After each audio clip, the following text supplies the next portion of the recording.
That part of funding, if we're trying to reduce what we have now or simplify what we have now, the area of funding will still arise again because you're talking about a regional government that will inherit the local government. There will still be the state government. That will they inherit the local government and cancel them if they don't want, or increase them if they want, or not draw money from the center.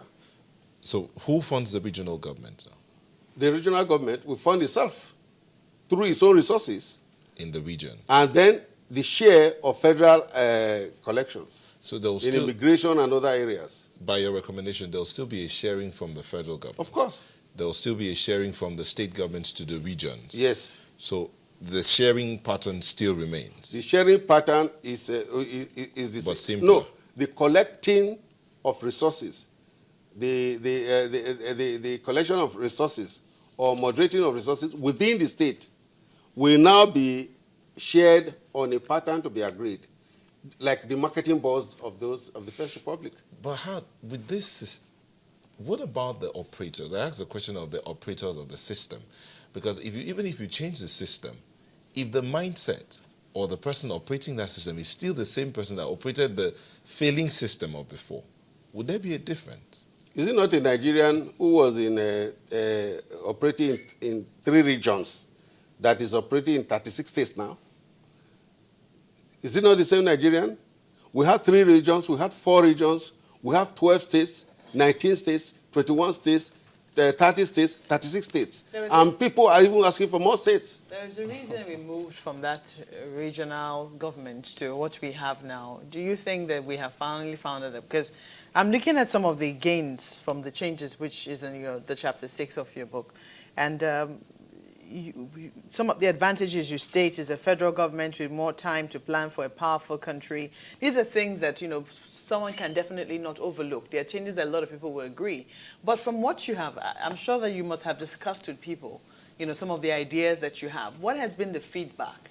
And if that were to be presented at the conference, do you think that there will be enough agreement to gather the consensus, the 70% or the majority consensus needed to get some of these ideas through?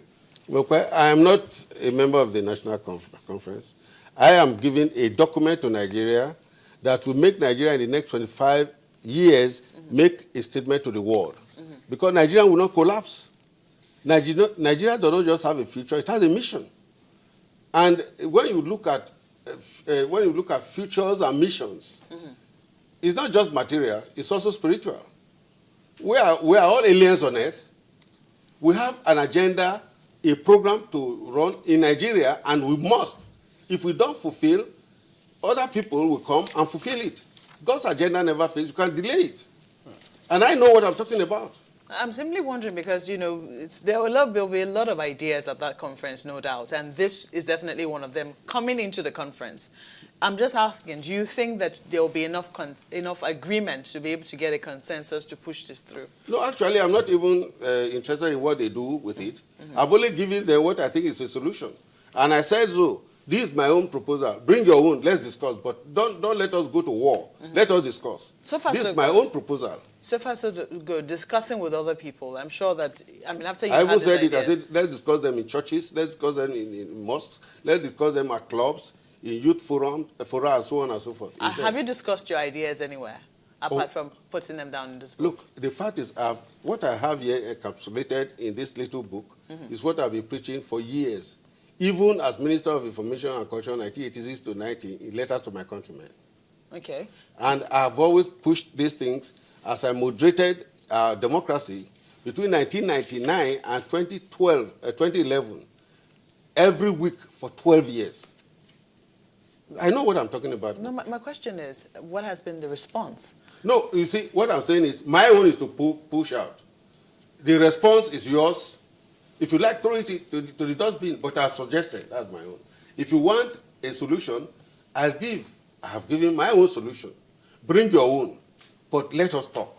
Okay, let's look at this other suggestion where you talked about how to effect this change. And yes. You also did refer to section 153, subsection 1, paragraph B, which has to do with the political will, as you talked about. Because no, that's the federal executive bodies. Yes. Federal executive, the Council of State, if you have a political will, you don't need a referendum. if they agree on a package, being a people representative, it must have the backing of the law. And if you want that backing of the law, all you do is give it to the Council of State.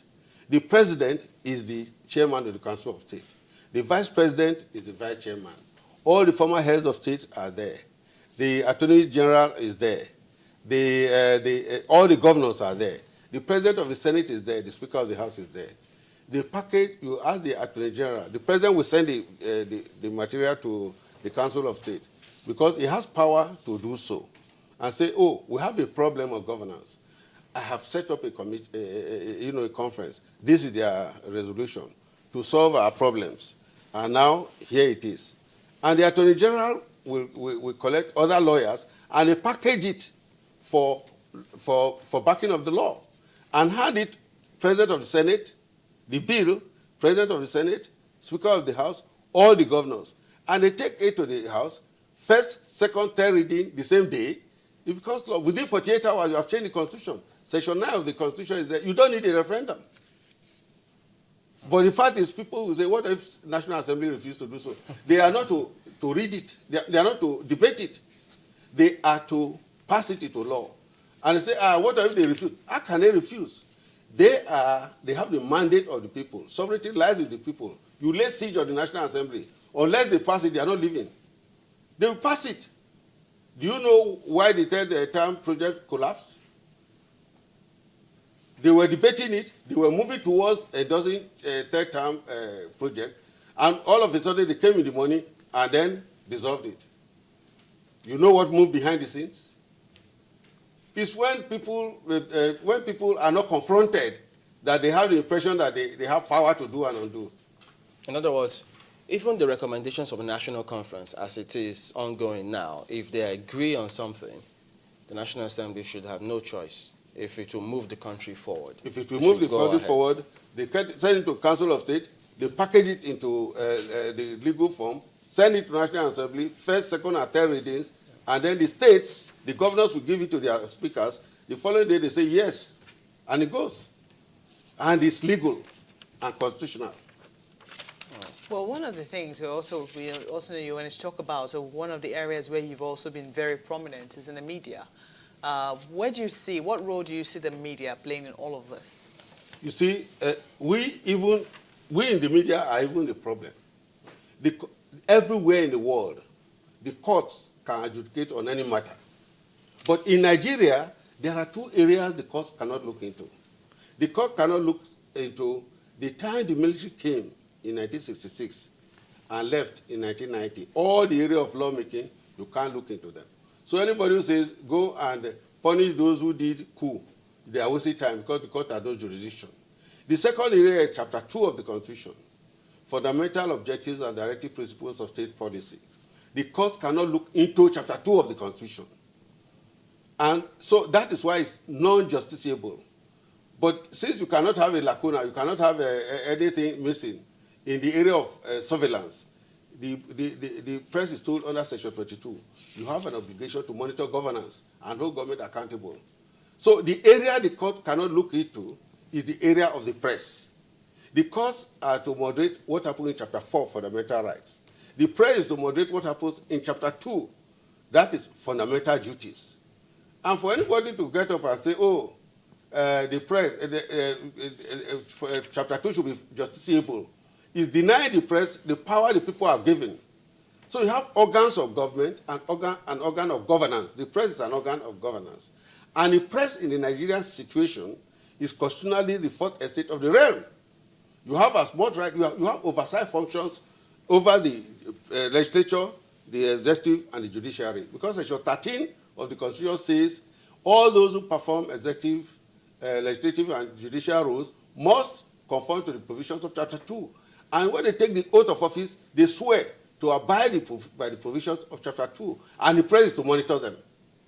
So you said that they're part of the problem. So the press is there to know more about what legislature and the executive and others do than they themselves should know. In other words, the press, all our training institutions must anchor their training on Chapter 2 of the Constitution. And that's the area they ignore. if the press takes up this role, who now oversees the press? The people. If, for instance, the station is doling out material, your station is doling out very popular, not very professional. If doling out material that people don't want to watch, they switch off. The people are the guide. It's an organ of governance. The people say, monitor these people on our behalf. That's what the Constitution says.